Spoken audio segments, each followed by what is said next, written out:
Who are you? Where is your loyalty? Holy shit. Oh, really? Thanks for sharing your opinion. Maybe I'm crazy. Maybe you're crazy. Maybe we're crazy.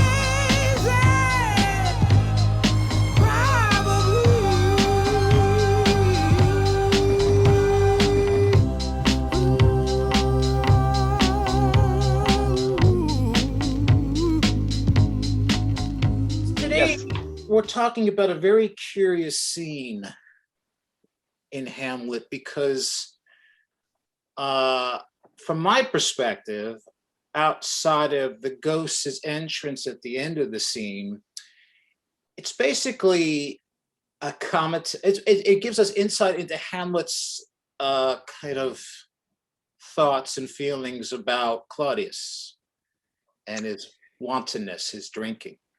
Yes, and it brings up the question of how Hamlet feels about being a Dane in general, because sometimes it sounds like he's commenting on the Danish people in general, and that makes you think, well, then was it his father kind of behaving the same way? It kind of gives you insight to who Hamlet was maybe before his father died, how he sees where he's from and who he is, and maybe why he went to school so far away from home. I don't know, but it brings up those questions. It also, curiously, correct me if I'm wrong, they often cut a fair proportion of this scene. Yes, well, at least, in the folio, they cut so oft it chances, wait, let me get that line right. Let me see. Perchance in particular men, let's see. I just want to get that line right so I don't mess that up. Oh yeah, so in the folio, they cut so oft it chances in particular men that for some vicious mole of nature in them. They cut all of that. The folio, there's theories as to why that was cut. But that's an interesting speech. I like it a lot. Who is he talking about? He's talking about Claudius. Is he talking about himself? Is he referring to the people of Denmark? And then there's a lot of other parts of this that normally is not heard in the production. It just kind of gets to the ghost quicker.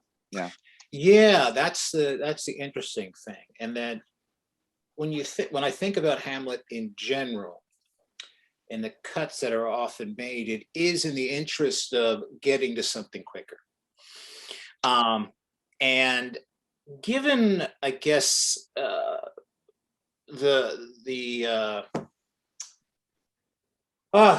fact that it's a very long play and there's a lot in Sure.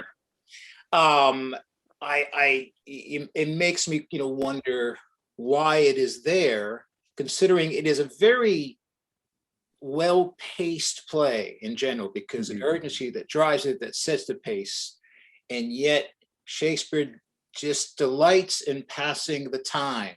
He will, this speech, this monologue that Hamlet has, it's not necessary, but it's great. And it's also insightful. True.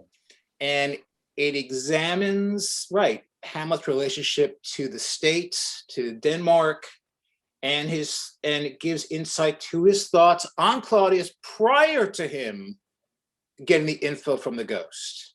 Right. That's another thing. That's true. That's a good point to make, right? Because he doesn't know yet. He doesn't know yet. We get, for the actor playing Hamlet, we get Hyperion to a satyr. So we get certainly an impression of his thoughts about his uncle father, but there's another insight. So I think as the actor, anything you can get that gives Hamlet insight into his relationships is essential. Yeah, I think you're right. And what you said about, is the speech necessary? What does it do? I think there's a lot of speeches in this play that you could approach that way, which is what makes it interesting to see different productions, and which is why the debate will carry on. Because I mean, let's be honest, like I said before, you would never cut to be or not to be, but if you did, the play would move on fine without it. I would love to see a production without to be or not to be. That would be great. I think linearly it would probably work better. And then the advice to the player, speak the speech I pray you. It would move along much better. but what it's saying about theater and acting and showing, and it's such a famous speech that you're not going to cut it. So I think it's interesting, these speeches, what productions keep it, what don't, and what do you gain out of it. That's what makes it so interesting for us to approach it time and time again. Yeah. I think in particular, in this particular play, maybe specifically, or maybe another place too, the information you get prior to the central action is so fascinating, and for me essential to adding gravitas, adding a depth to the action. We get this before Hamlet is forlorn, lost his father, his mother has married his uncle, and yet he's told of a ghost. That's all we know, Yep. And so we're getting a further, it's like the great storytellers, the story doesn't begin at the very beginning. We start right in the middle. We start right in the middle of something. Which is what a lot of modern audience, well, it sometimes gets missed in some modern, films and television. I totally agree. And so the scene we're looking at today, it's either, depending upon the folio or the quarto, comes in around either 90 lines or about 75 lines. So it's a short piece that we're looking at. But like you said, there's a big cut in it, and a lot of times some of this stuff isn't even heard. So just to recap,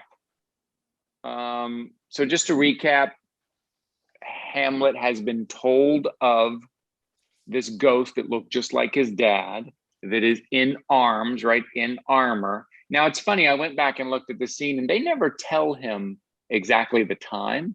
They say dead waste in middle of the night, and then he says, "I'll meet you between 11 and 12." They could have easily said, "Oh no, 10:30, you should show up earlier." But he just kind of knew dead waste in middle of the night was midnight. So he says, "I'm going to show up between 11 and 12 because I want to see this thing for myself." Maybe because Horatio came and kind of vouched for it. So this scene, and we are still kind of in day one. I mean, as soon as it strikes midnight in this scene, it kind of becomes the next day. But up until this point, up until we saw the ghost in scene one, up until now, that's all been one day. Yeah. Which I think is good to remember. And apparently we are in the same exact location as scene one, right? We're back in the same location. Yes. In essence, we've gone nowhere. Nothing has happened, and we've gone nowhere. We're still in the same spot. And it's curious too, a lot has happened. A lot has already happened. We've already, we've had the ghost arrive. We've had, Horatio, the villainous Horatio, freaking out about the ghost. A hint of who Horatio was and still is: arrogant, foolish. We have the introduction to Claudius and Gertrude, and Claudius's hubris, his grandstanding, Hamlet's interior, what's going on with the to be or not to be monologue. And then we have, of course, the Seppi family, the family of Laertes, Polonius, and Ophelia. So lots, the play could have ended right there. Yeah, a lot of information. Yeah, we've seen a lot, and then there's still a lot of questions. Right. Some argue the play should have ended there. It would have been a very interesting, thought. I've seen some productions that I wish it had ended there. Yeah. I certainly have. Okay, so scene 4, which I think is a modern text thing. I don't think in the folio Shakespeare marks it as scene 4. I think from here on out, it all just kind of runs together, I think. But it makes sense because it's a change of location. It says, enter Hamlet, Horatio, Marcellus. The first thing I noticed was that the last time these guys were together, Bernardo was there and they all agreed to meet.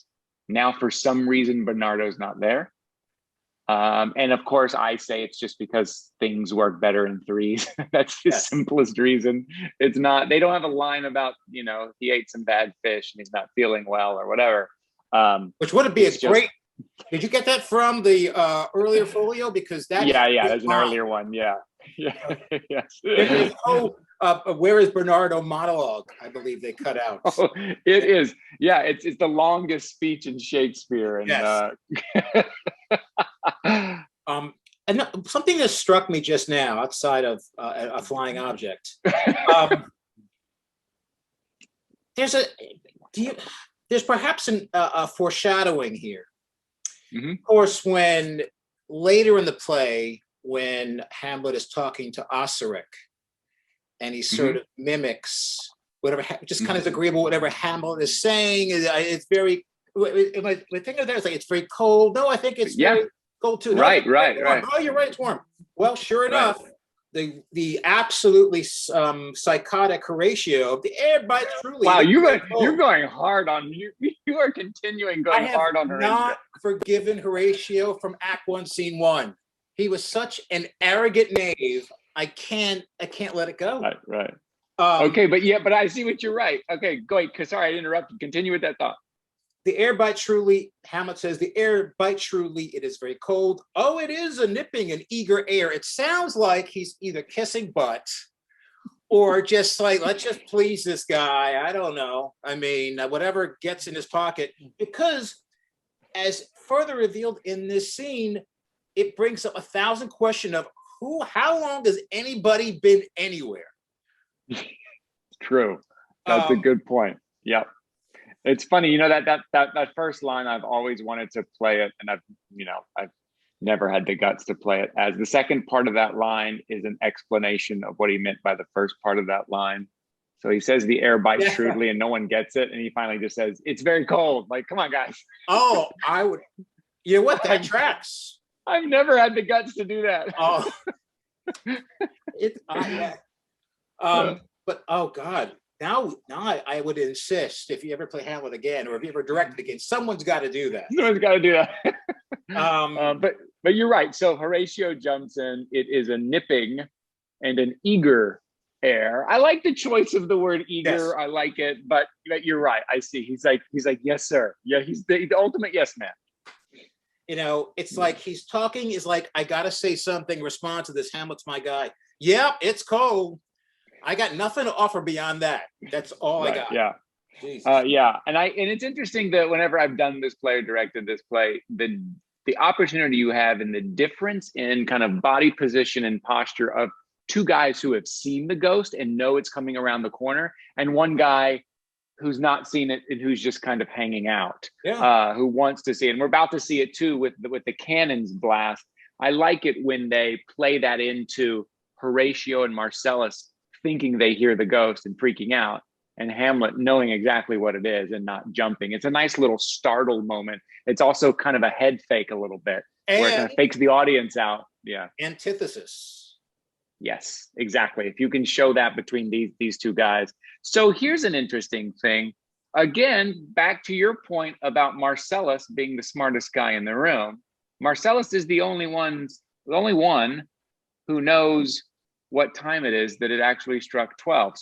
So Hamlet says, what hour now, Horatio? I think it lacks of 12, right? Because he hasn't heard the 12.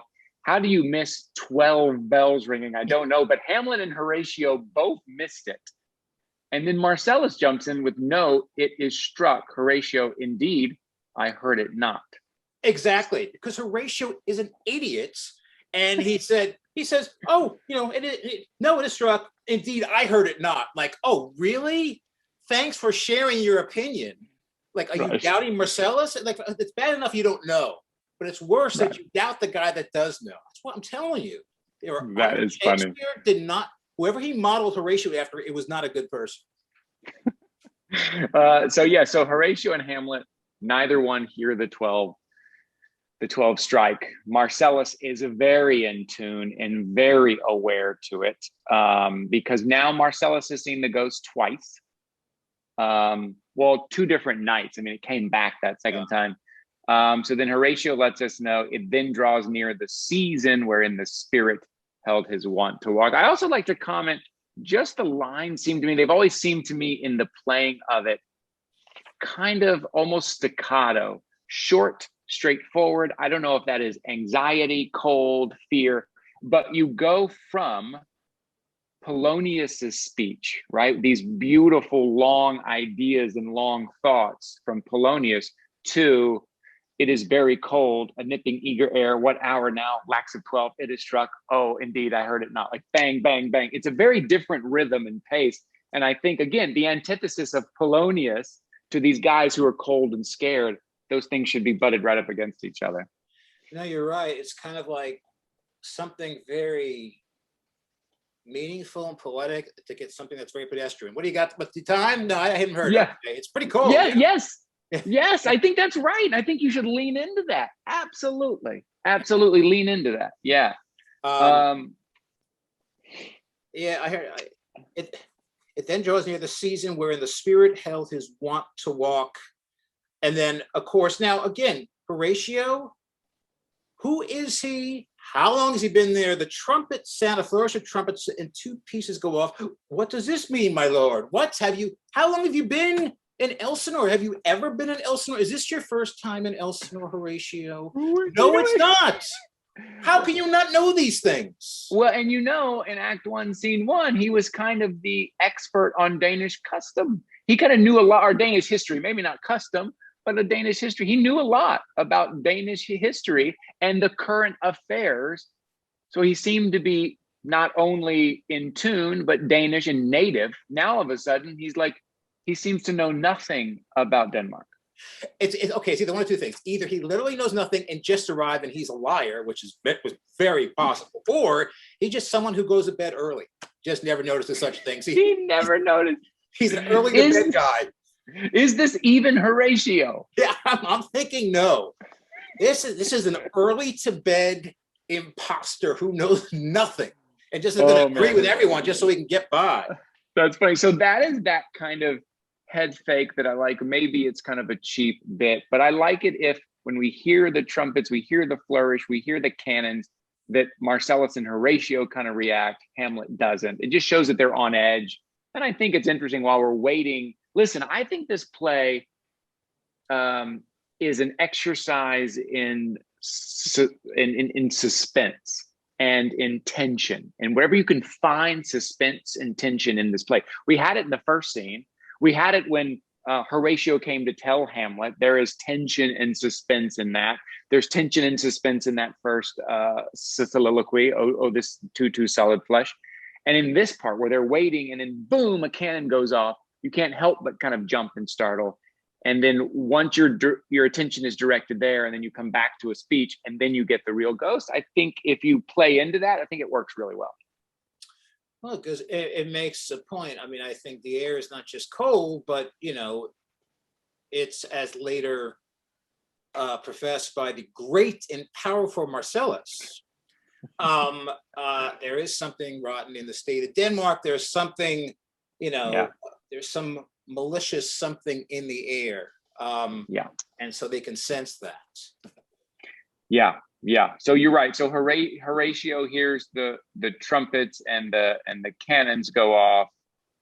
What does this mean, my lord? And this refers back to, and this is a really hard connection to make, and I just don't think people get it, and it doesn't really matter.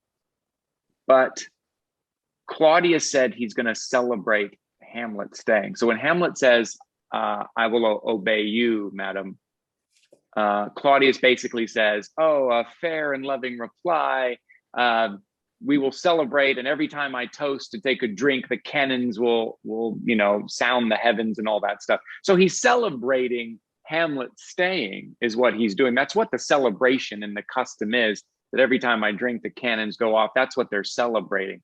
So maybe Horatio is saying, what are they celebrating? Why are they celebrating tonight? But that's a long connection to make, and I think it's hard. But all you have to know is the king and his court are drinking, and they're making a lot of noise, and the neighbors have called the cops, and they're on their way or something. Because remember, as you pointed out, too solid flesh soliloquy is in the morning. He meets with the king in the morning. So when did the celebrations begin? Might have been in the morning. They might have been doing it all day, and yet Horatio went into a cave and plugged his ears and said, I just know nothing. I'm telling you. That's a good point. Well, that's also a good point too. So there is a bit of a time jump. Not that time is that big of a deal, but last time we saw them, it was morning, and now it's evening. So the day has kind of passed, and in between we had that Laertes, Ophelia, Polonius scene. Yes. So now it is evening. So then Hamlet describes what's going on. The king doth wake tonight and takes his rouse, keeps wassail and the swaggering upspring reels. And as he drains his draughts of Rhenish down, the kettle drum and trumpet thus bray out the triumph of his pledge. Oh, what a beautiful, listen, even if you don't know what the individual words mean, I think if you just let it wash over you, you get it. That's how I felt, because when I was looking up the words and I went back to it, it just made it worse. And the best way it did, because I'm like, what? Huh? But if you read it straight through, as I think it was meant to be played, yes, then it makes sense. I think it does. Wassail and a swaggering upspring reels gives you a nice idea of this kind of bacchanalia, right? This kind of party going on. And as he drains his draughts of Rhenish down, the kettle drum and trumpet thus bray out the triumph of his pledge. Fantastic. Great imagery.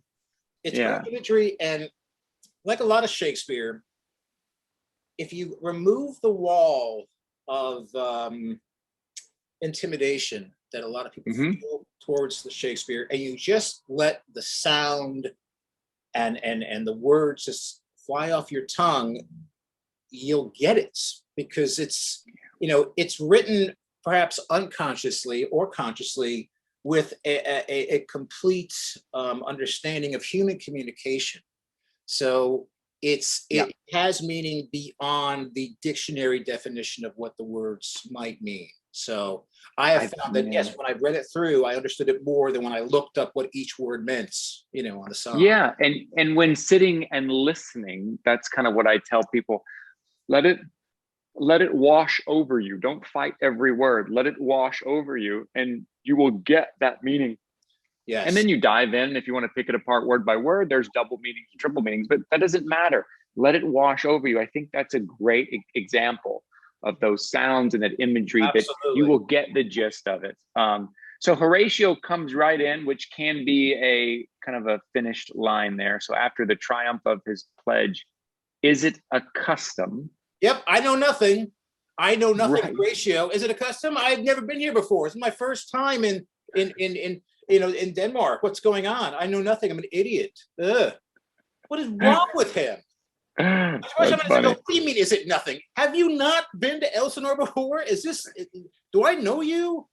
Right. And then Hamlet says something, going back to the idea of, is Horatio Danish? Did they grow up together? I, Mary, ist, but to my mind, though I am native here, and to the manner born, it is a custom more honored in the breach than the observant. I am native here always made me think he's talking about Denmark. But if Horatio is Dane as well, then he wouldn't say, I am native here. So maybe he's referring more to Elsinore and the kind of royal custom that it is to fire off the cannons when they're celebrating something. It could be that as well. I don't know, but what do you, more honored in the breach than the observance? So talk to me about that. I love it, because for me, again, if I want to, what does it mean by breach? For me, it means it's just like in contemporary times, we hear about someone getting drunk and doing something crazy, and we go, oh God, look at that guy. And we laugh, and we almost like admire that sort of wanton attitude. But of course, if we're there, it's not so pleasant. It is ugly. It's people throwing up. It's people saying stupid things, and it worked and stuff like that. So it's, I've always taken it to more honored, from a distance than in actually being there and observing it. Oh, that's great. I like that. I hadn't thought of that before. I like that. More honored in the breach than in the observance. I think that's pretty good, because the other meaning, when you look it up and you kind of look at what different editors say about it, they tend to say it's more honorable to forego this wild party than it is to observe this custom. So in other words, if your ancestors got drunk all the time whenever they celebrated, there's more honor in not doing that than it is doing that because your ancestors did it. But that to me makes me think that his father did that as well. I don't get the feeling, I think I got the feeling for a long time that it was just a Claudius thing. They're like, oh, Claudius is doing this drunken thing. But it feels like, especially with the speech coming up, that the Danes have been doing this forever. And that would include the last 30 years or whatever, Hamlet's father, right?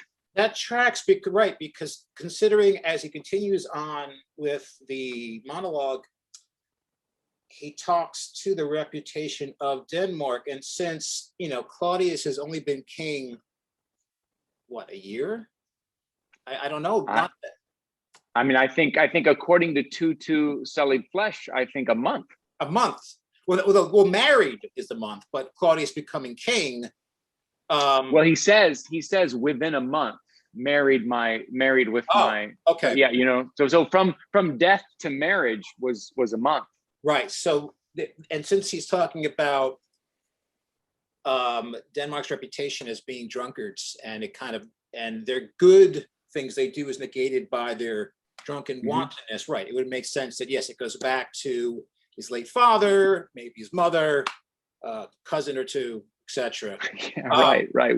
Which then takes us back to that line we spoke about maybe in the last episode or two ago, that said he was a man, take him for all in all. Which I always thought was he had his faults, but he was a man, take him for everything. We shall not see his like again. Makes more sense with this because Hamlet did know there were some faults. There were some things he didn't agree with.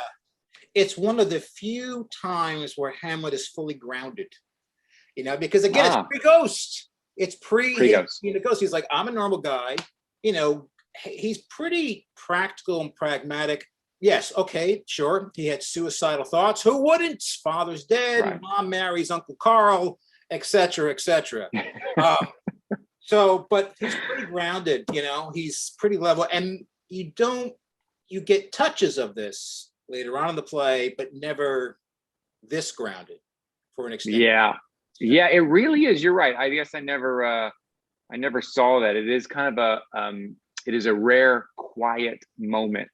Quiet meaning still moment for Hamlet.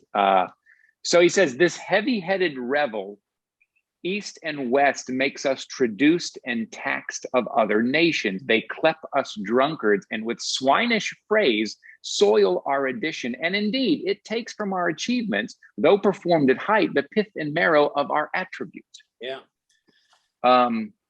So he has a concern about reputation.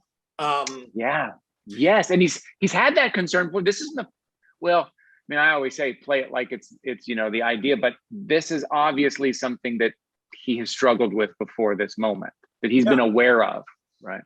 He right, and it's also interesting that that's the first thought he has when considering the drunkenness and the partying. His first thought goes to, because let's face it, he still is a prince. He's and he's still, and he was raised in royalty. And so he thinks about, whatever good we do, we are ruined. We, the state, he thinks of the state. He thinks of the we, it's not me. Mm-hmm. It's again, a very grounded Hamlet, thinking not of himself, thinking not of his madness, but thinking of the goodness of the people. Yeah, that's true. And this is someone who has just recently come back from being abroad. So he was in Germany at school. So he was probably back to being a man after that. Yeah. Yes. Can I say that? He killed her. So he was just in Germany, just away, and got a really clear view of how Danes are seen from the outside, right? So it's so interesting that so he's telling Horatio this, as this is going off, his frustration is building. Would you mind reading the rest of that, because it gets really interesting here? I wouldn't mind. I have something I need to do, but I'll be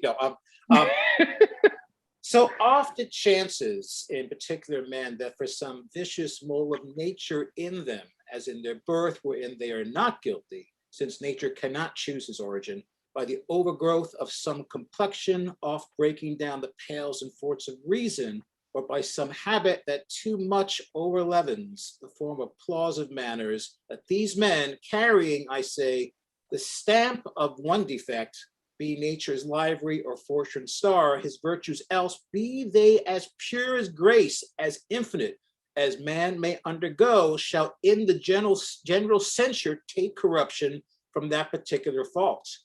So again, it's further emphasizing that, yeah, in a very beautiful way, that, you know, the good cannot cover up that bad. You can't do it. And he kind of, I guess it kind of tracks with his forlorn attitude. It's like, you know, maybe Denmark does some great things, but our drunkenness, our you know, our party central, party time state, you know, and also man too. It's not just the state, but also man itself and woman, people, that if they, you know, if they have that attribute, that need, I love that he says, as in their birth wherein they are not guilty, since nature cannot choose his origin. Right, right. You know? Yeah, that's pretty remarkable. And it's stuff like that, you know, at the end of the play, spoiler alert, Fortinbras does say he would have made a great king.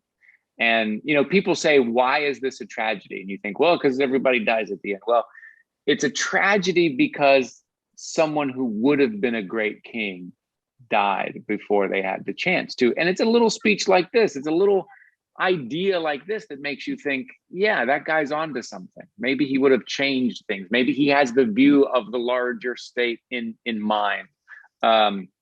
Yeah, I think it's great. It's talking about Denmark, maybe talking about Claudius, talking about maybe himself. We rehearsed for a while. The first time I played Hamlet, I don't think we ended up doing it, but we in rehearsal for a while started with, because, you know, at the end, Hamlet turns to Horatio and says, draw thy breath in pain to tell my story. So we had started with Horatio kind of telling the story, right? And he came out and gave that speech from So Oft It Chances in Particular Men, talking about that, whether it refers to Claudius or whether it refers to Hamlet. It was a cool way to kind of start the kind of show.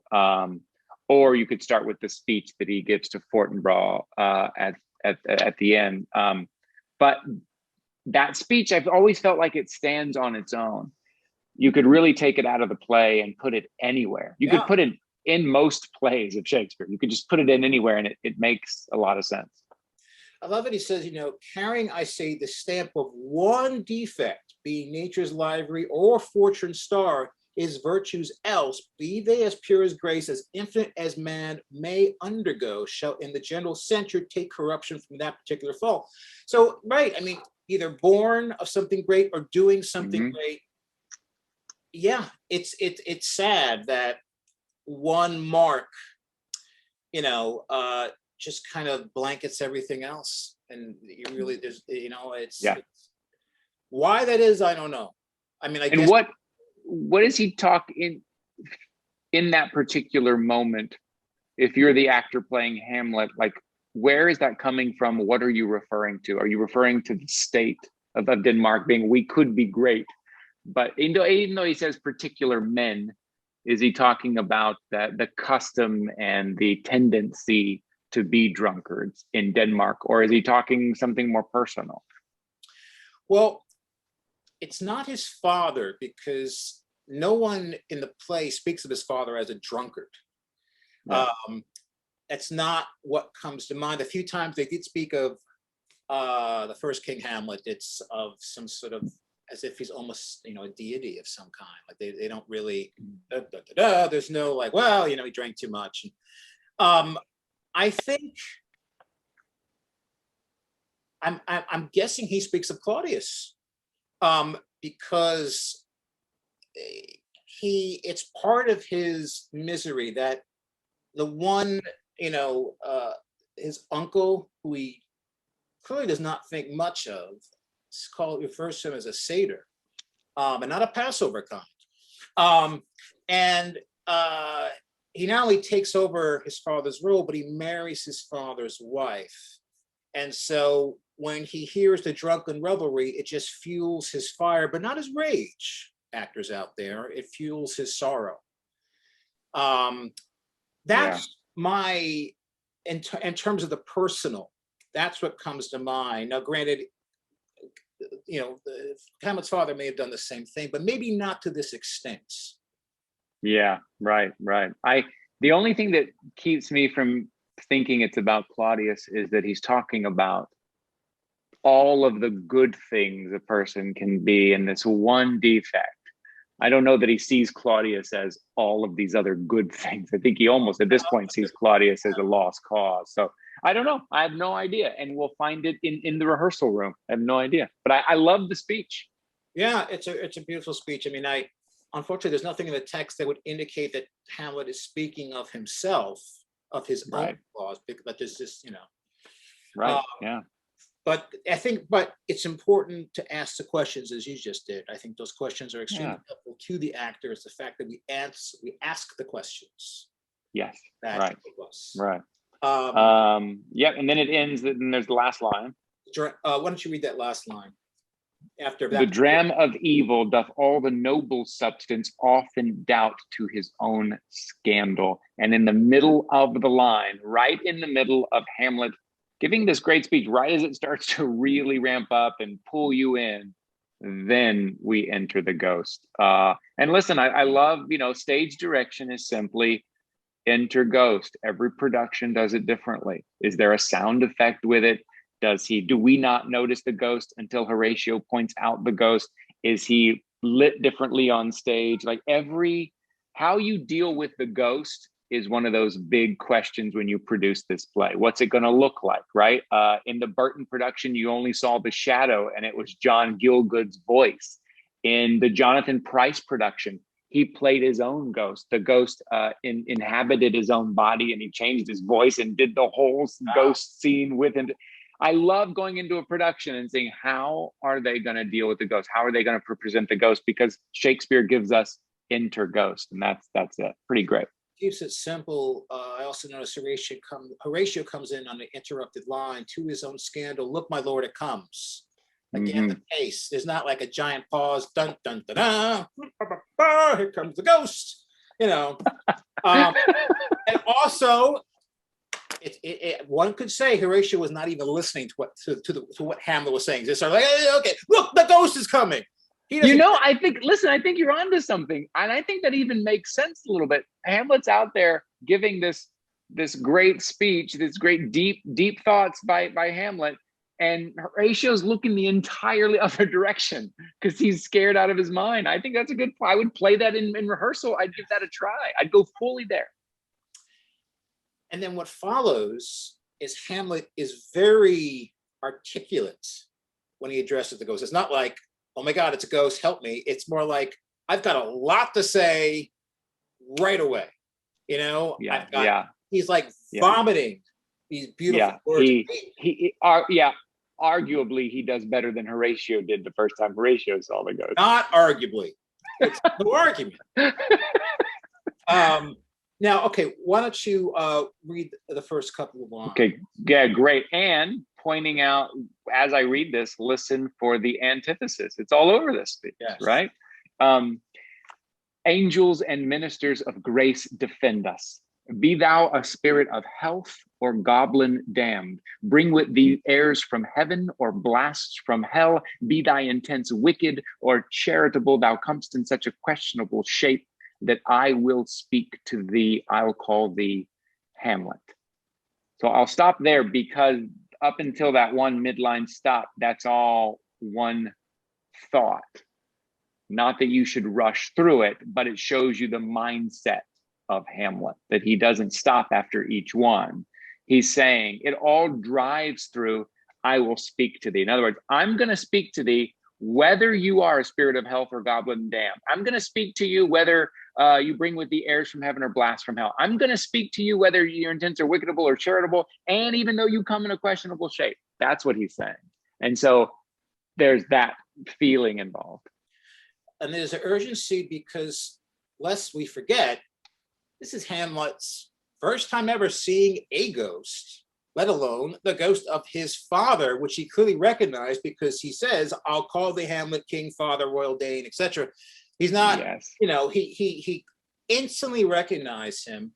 And if his dialogue seems crazy because he's saying, "I'll speak to you if you're a ghost, if you're a good guy, a bad guy, if you're from hell, if you're from heaven, I'm gonna," I think it all of a sudden in the shock, he gets desperate. A desperation comes out, a passion comes out, which was not there before, talking about drunkenness. It's a big jump. And so for the actor playing that part, I would think they should note that this is not, they don't see ghosts. I think you're right. And he sets it up a little bit because in the scene before with Horatio, he says, "I will speak to it, though hell itself should gape and bid me hold my peace." Like he's raring to go because he needs something at this point, because right before Horatio entered, it was, "But break my heart, for I must hold my tongue. I want to disappear and melt away." That's what he wanted. Now he's like, now I have something. And you're right. And I think angels and ministers of grace defend us is like the Shakespearean form of holy shit. Yes. I think that's what, "Look, my Lord, it comes. Holy shit." I mean, angels and ministers of grace defend us. Yeah. I would also add, this is the first time in the play. Now, granted, Hamlet, this is only his I don't know, third appearance in the play, two solid flesh, and then this is the first time where he has, even before the ghost says word one, a sense of purpose.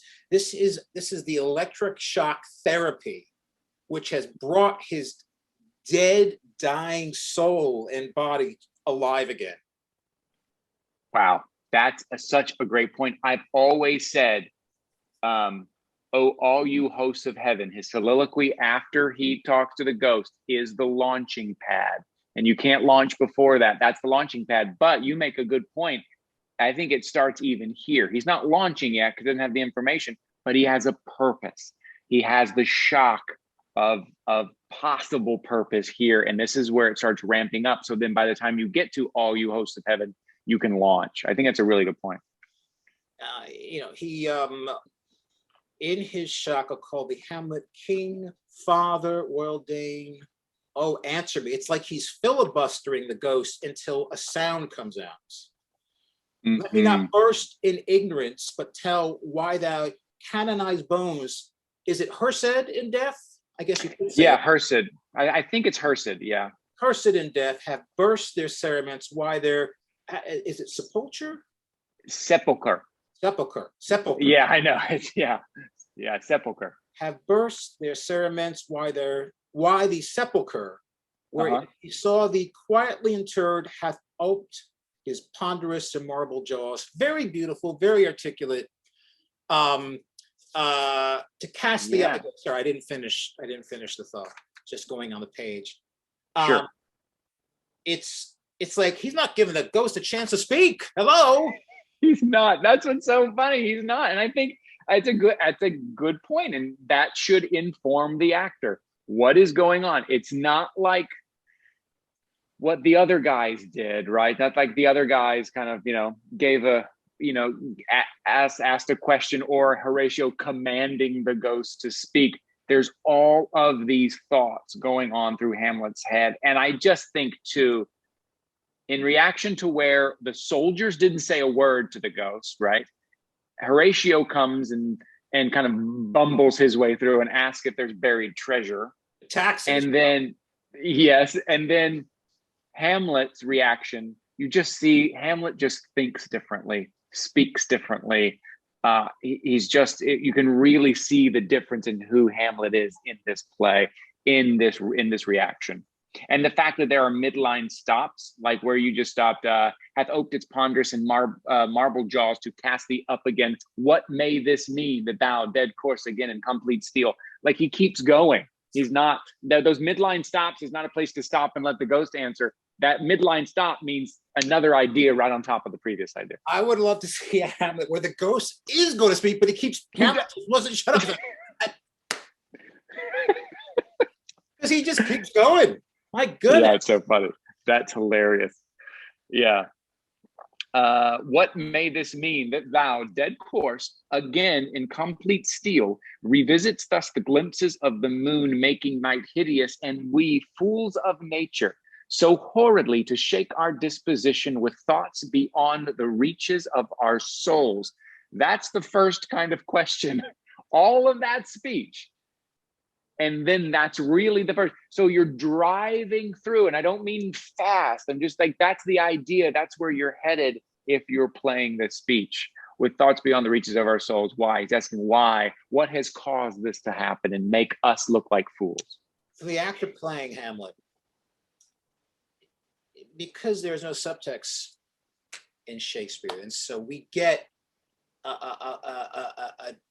new glimpse into Hamlet's psyche. Because whereas to be your Too solid flesh. Too solid flesh, we get someone insular, isolated, even though he is among others alone, thoughtful. Here we get someone fight or flight, someone just shots. We're getting first thoughts. Someone shoved Hamlet, someone splashed cold water on his face, and it's like his mind is reeling, and this is what it sounds like. Yes, and you know what's also great, Paul, now that you say that, we get to see him for a moment be a man of action, a man that says, back away from me, I'm going. I don't care, I'm going. And then after the cellarage scene, and then he starts to have too much time to think about it, right? And that's when he starts mulling it over. Yeah. But we get to see for a moment his potential of being a man of action. Yes. Yeah, and you're right. The actor playing, take advantage of, like, go to the highest highs, go to the lowest lows. Like, let's see those sides of him. So then he says, say, why is this? Wherefore? What should we do? 3 questions right in a row, bang, bang, bang, which if I am directing it, I'm saying, ask as real questions, but they're all in one line. I wouldn't pause after each one, right. Just you're going through, right. Ghost beckons. Very small stage direction. What does that mean? How does that look? And this is the first time that the ghost has beckoned, right? First time the ghost is, okay. He was a non-beckoner prior to this.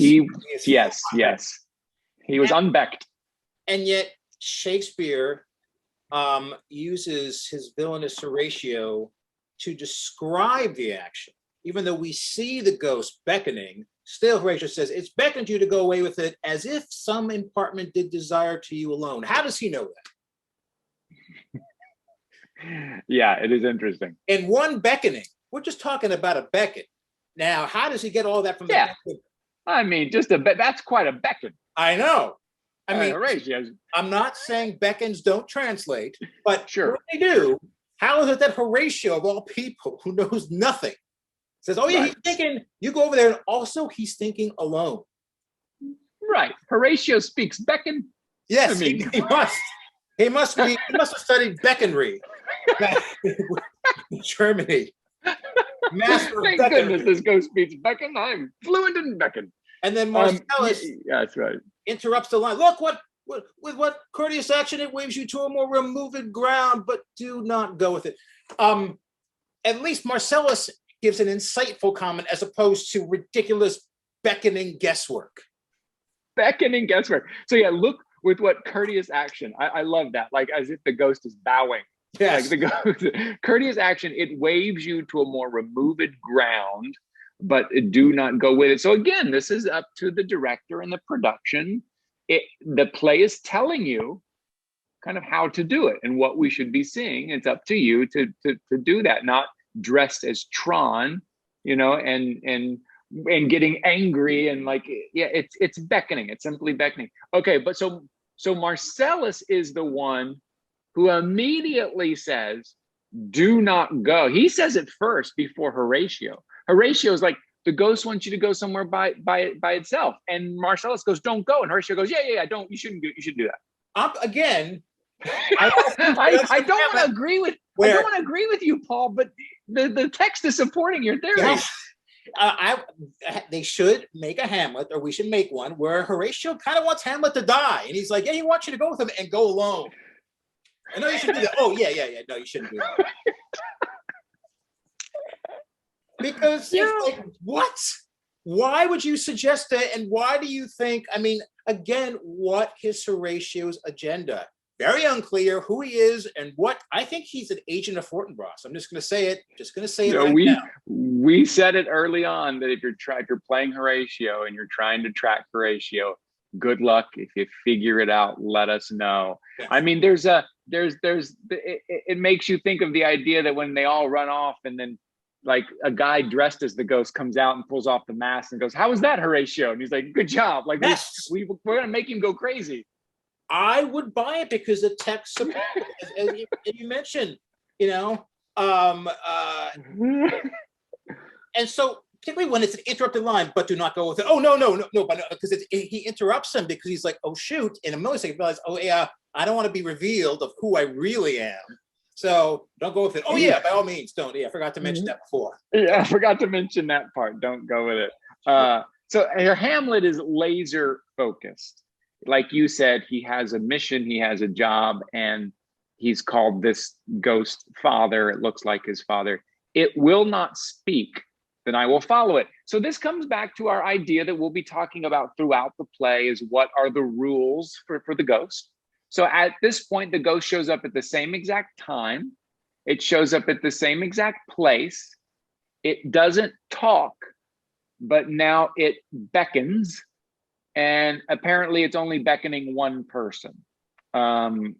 So far, those are kind of our rules. And Hamlet jumps on that quick and says, look, he's not going to talk to me, then I'm going to follow him and see what he wants. That's where Hamlet's mind is.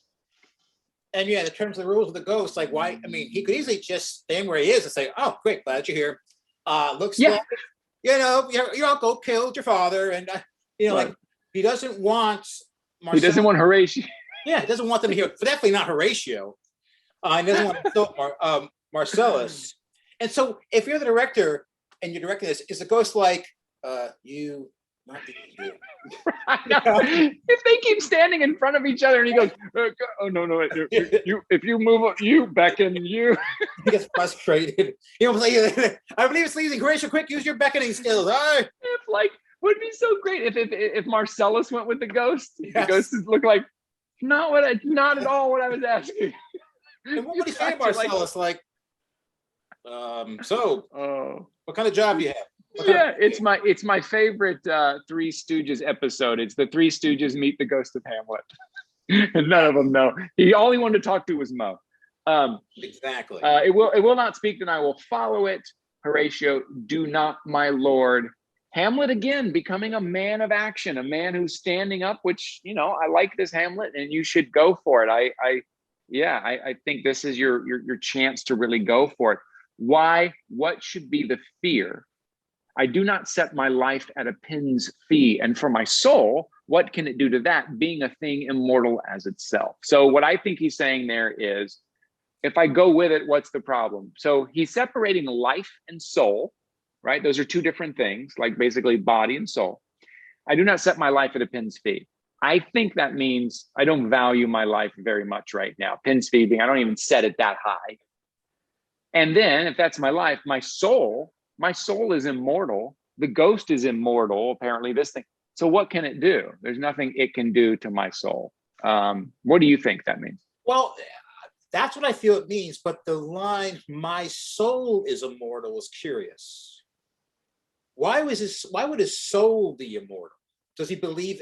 Is it a firm belief in what the soul is and that the soul itself cannot be killed? Is that his belief, or does he feel like he has an undying spirit, but his corpulent body may have its demise? Mm-hmm. Yeah, I don't know. That's a good question. I'm not sure. I guess I've always separated life, meaning kind of physical body, and soul, meaning kind of whatever kind of carries on for forever. But yeah, but it's great and curious that the play presents that. Yeah, this belief in the soul back in the 16th, 17th century. as opposed to, and that also means that he has a belief in heaven and hell. Yes, I think that's a great thing to dive into in this play. What are their beliefs? I think you have to believe in. I always say when doing a play like this, you have to define a couple of big terms, what they mean. What does king mean? Because I think sometimes, especially in America, we don't know what king means. What does it mean to kill a king, right? What does that mean? You have to define the word ghost. What do you believe in ghost? Is it believable? Is it, what do we believe nowadays in a ghost, and what did they believe a ghost was? And then in kind of church and religion and God, heaven and hell, you have to define those beliefs for these characters. And I think it's riddled all throughout. I mean, it comes up to him going to kill Claudius in the church and not doing it, right? That's a clue to how they feel, right? Oh yeah. Yeah. Very strong belief in the afterlife. If the everlasting not fixed his canon against self-slaughter, there's a belief in God, he's a belief in spirituality. Yes. And that is a rarely spoken about foundation of the play. Belief in God, the belief in heaven and hell, and not wanting to go to hell, not wanting to. Right. And kind of the fear of it, right? Yeah. It's that fear that drives, I mean, to be or not to be is about that, right? It's the fear of that. And it comes up time and time again. So in the middle of Hamlet, putting it on Horatio and being like, what's the problem? Hamlet noticed it waves me forth again. I'll follow it. And then what's interesting is Horatio will go on to then say, I fear that this thing will happen. And then it turns out to actually happen. So it's like, I'm afraid the ghost is going to take you. He's either going to dump you off a cliff, or he's going to put things in your mind that's going to make you mad. And then the ghost puts things in Hamlet's mind that makes him mad. Because Horatio planned it that way. That's why.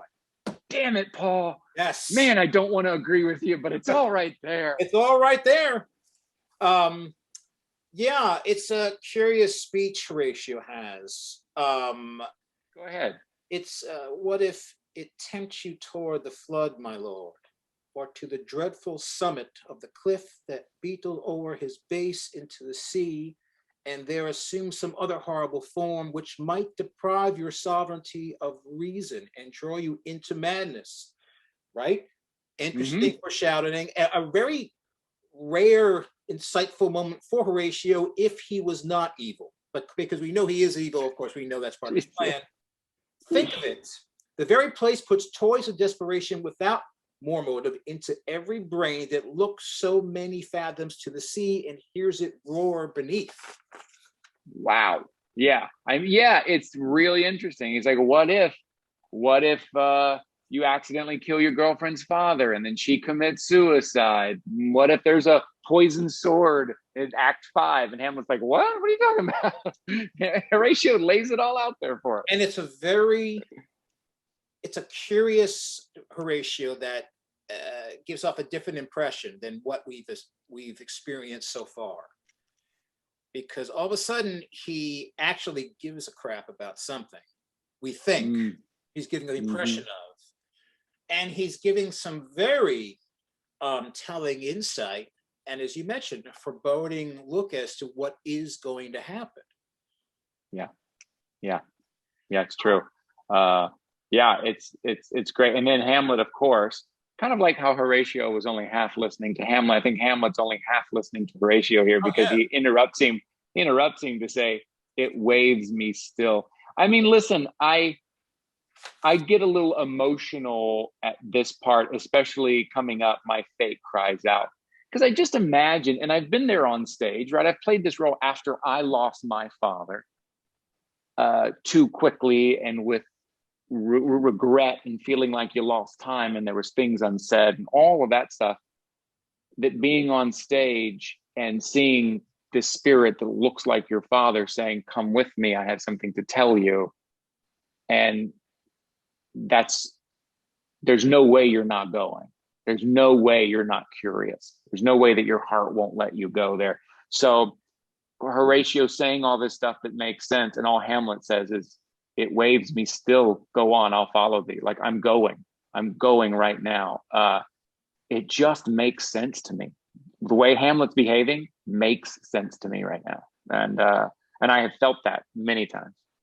Oh, absolutely. And considering that he was a half shell person prior to this, and all of a sudden he has a job, he has a sense of purpose, he is ready, and it has filled him up to the point where, right, he cannot hear Horatio's blubbering, and he's going to go.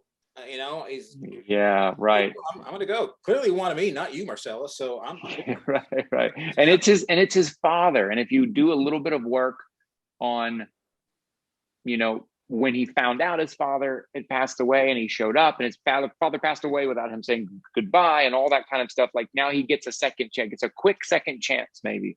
Whatever this is going to be, he gets a second chance to see his father, or the spirit of his father, the ghost of his father, whatever it is. He gets a chance. So there's no way he's not going. So he says, go on, I'll follow thee, Marcellus. You shall not go, my lord. Hold off your hands. Also in the staging with three people. So you've got the ghost on one side and you've got three guys on the other. It just sets up beautifully. Imagine two holding Hamlet back. The first time I directed this, I said, well, Bernardo needs to be there, even if he doesn't have any lines. Bernardo said he was going to be there, so he should be there. And then we got to the point where two guys are holding Hamlet back because he has to, because Hamlet's about to say, take your hands off me. And Bernardo was just kind of hanging out on the bench on the side. It didn't make any sense. So I was like, look, we tried it. It's not right. Bernardo, you're not in this scene, right? So he just sets up really nicely right here when he says, hold off your hands. You got two. And it just, Shakespeare knew that. It just works. It's right. Rule 3. And then Horatio, be ruled. You shall not go. What? Who was he to say something like that? Be ruled. What? You're talking to royalty. That's right. Be ruled. You cannot go. And then, yeah, you're right. It's true. Be ruled. And then, my fate cries out, which is, man, that's beautiful, isn't it? My fate cries out. It's that calling. It's just really something. My fate cries out, which I always loved, was a line ending, because then I could just suspend that line for a second, which I always did. And makes each petty artery in this body as hardy as the Nemean lion's nerve. Pretty good line, sometimes cut. But my fate cries out kind of says it all. Even if you went from my fate cries out, still I am called, unhand me, gentlemen. It works if you want to cut that. A lot of times it is. It's very specific, as hardy as the Nemean lion's nerve. Very specific. It is very, yeah. In this moment, Hamlet pulls a deep cut reference. It's another reference. Yeah, deep cut from Hercules, which is mentioned a lot in the play. Because the Nemean's lion, the sinews of the lion killed by Hercules as one of his 12 labors. It is said Shakespeare was very well read in the classics and clearly had Hercules on his mind a lot. He goes into this deep cut. Still I am called, unhand me, gentlemen. By heaven, I'll make a ghost of him that lets me, I say, away, go on.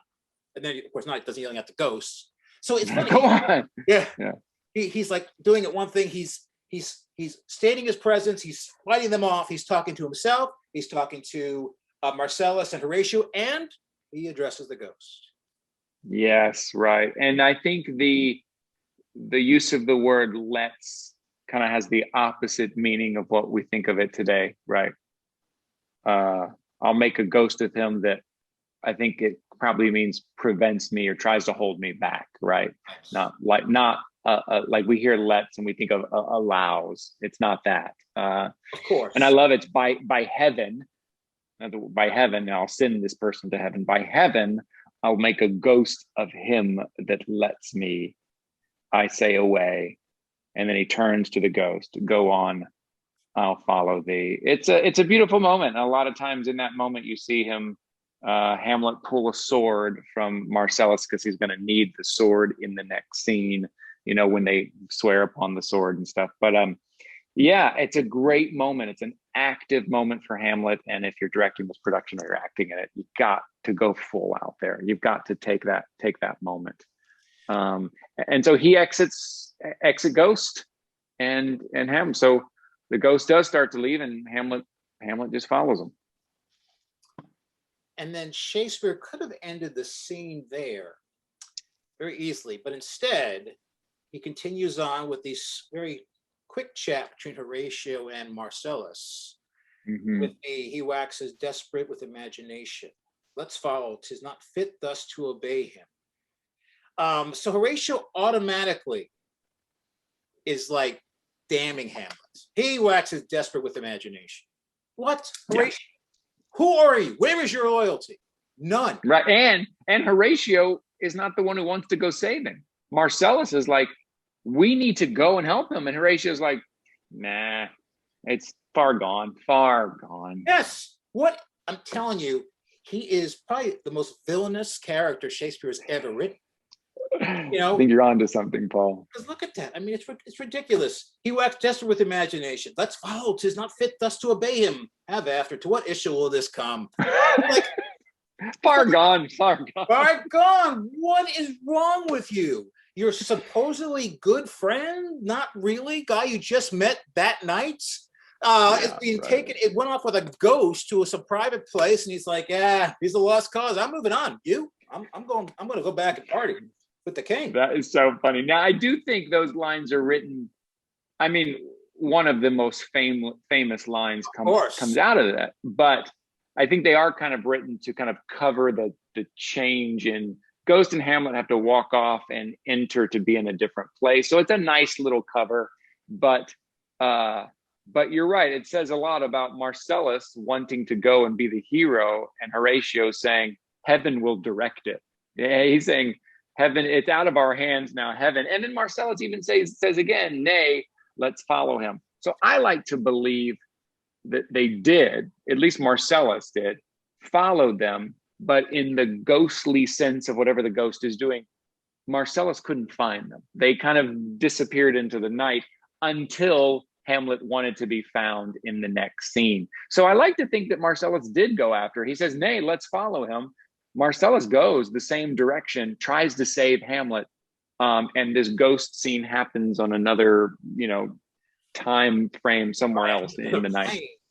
The interesting thing is, among other things, Horatio says, "Have after. To what issue will this come?" And Marcellus, so basically, he basically said, "Why bother?" Blah blah blah. And Marcellus' answer is basically ignoring Horatio's question. And again, being the insightful, perceptive person that he is, the brilliant Marcellus says, "I'm ignoring you, you're an idiot, but something is rotten in the state of Denmark." Because it's quite a jump to go, I mean, yes.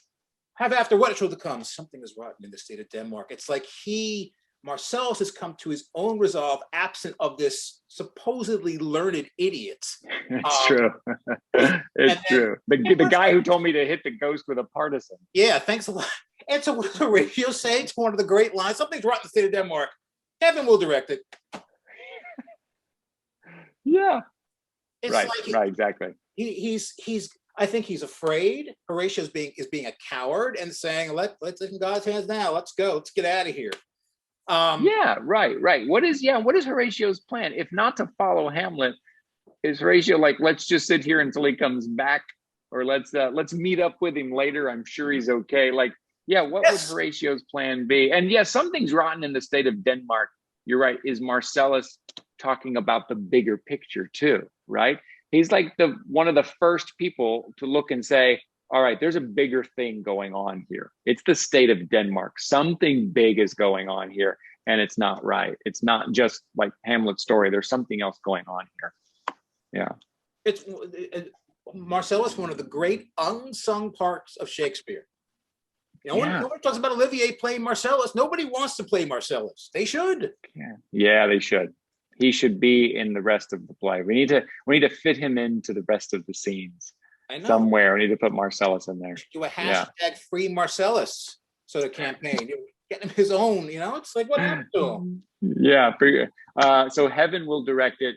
Nay, let's follow him. I love that. I'd love to think at the end, Marcellus finally stops looking to Horatio for answers or for support and just says, no, I'm going. And Marcellus goes, Horatio begrudgingly has to follow. Yeah, what the hell? I think Marcellus should get his own play and his own series, and Horatio should do some sort of the not so tragic demise of Horatio. Yeah. Oh, I think you would like the Michael Caine Horatio in the Christopher Plummer Hamlet that they shot for the BBC at Elsinore, at the actual castle. Michael Caine's Horatio is so strange. And I remember reading that he said it was his first acting job on film. And he was so scared of overacting that he just did nothing. And he just shows up and has no facial expression. It's so bizarre, but it fits right into what you're saying. Yeah, as I said at the top, a very curious scene. That you cut it out, and you definitely miss something. It's a bridge scene for sure, because in essence, it's Hamlet's talking about the price of drunkenness, and then the ghostie comes in, and a lot of words are spoken, but really, we haven't got. It's so funny. All this time, we haven't gotten down to it yet. It's really the next scene where we really get down to what this play is about, or not what the play is about, but kind of the action in the play and the driving force in the play.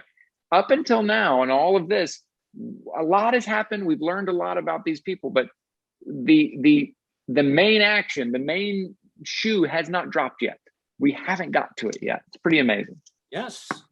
Yeah. The central conflict, even though conflict is inherent in the play already, central conflict has revealed its ugly head. So yeah, what a great opening act, as it were, to the main event. And it's a scene that I haven't thought too much of in the past. Never really paid too much attention to. In fact, skipped entirely. In fact, this is the first time I've ever read it.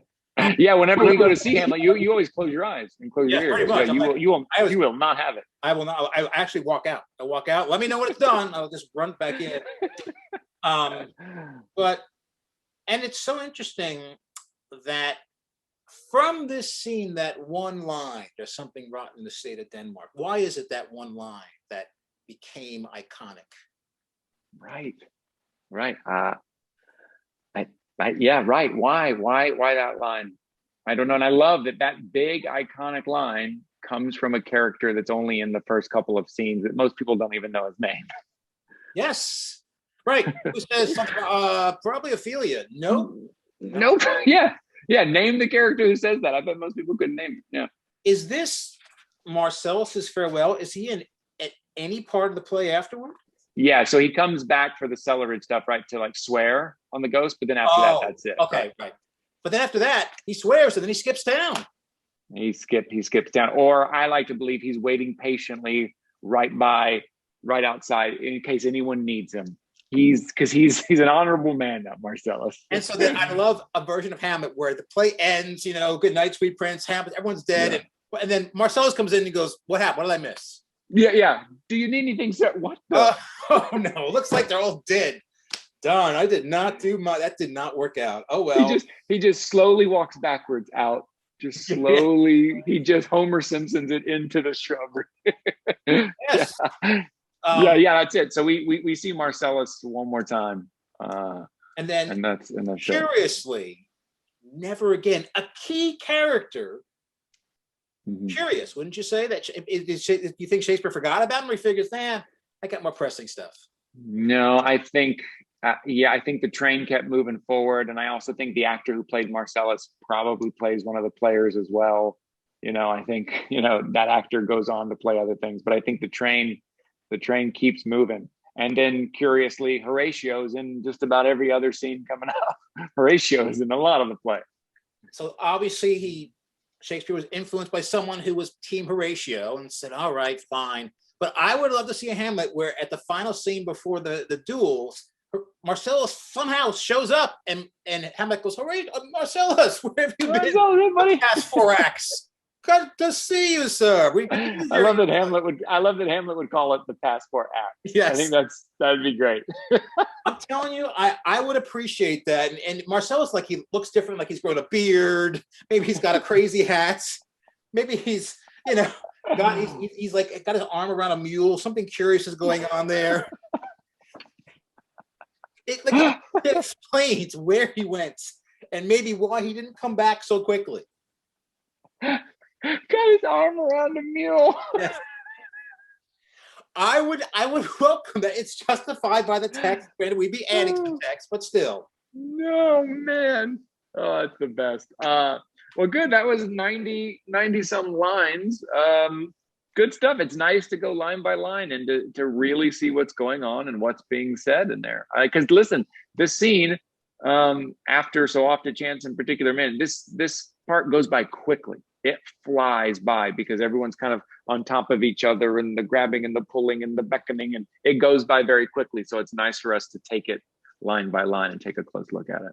Absolutely. And it's short enough that we can, because, we've encountered, was it Act 3 that had the more complex, or was it 2? I think it was 2 that had a scene 2 that had like the scene and the soliloquy and the yes, right, yeah. So it's a curious. What were you gonna say? Yeah. I'm glad we broke it up that way too, because like the folio runs the next scene on with that scene, but it's a change of location. It's a whole different scene. I'm glad we took this as one scene, and then we'll take Hamlet and the Ghost, and then the following swearing scene together. I think, right? I think that'll end up being scene 5. It's those two together. Which, I'm ready to dive in. I'm ready to dive into that ghost scene, man. That'd be cool. Yeah. Yeah, it's good. Feels like all this time we've already done. It feels like we've already spoken about so much, and now we're finally in the meat of the story. Yeah. I feel like we've earned it. Like we've delved in. We haven't rushed through. We've delved into these characters and what's going on. Now we've earned this ghost scene. Yep. I feel good about that. Good work, my friend.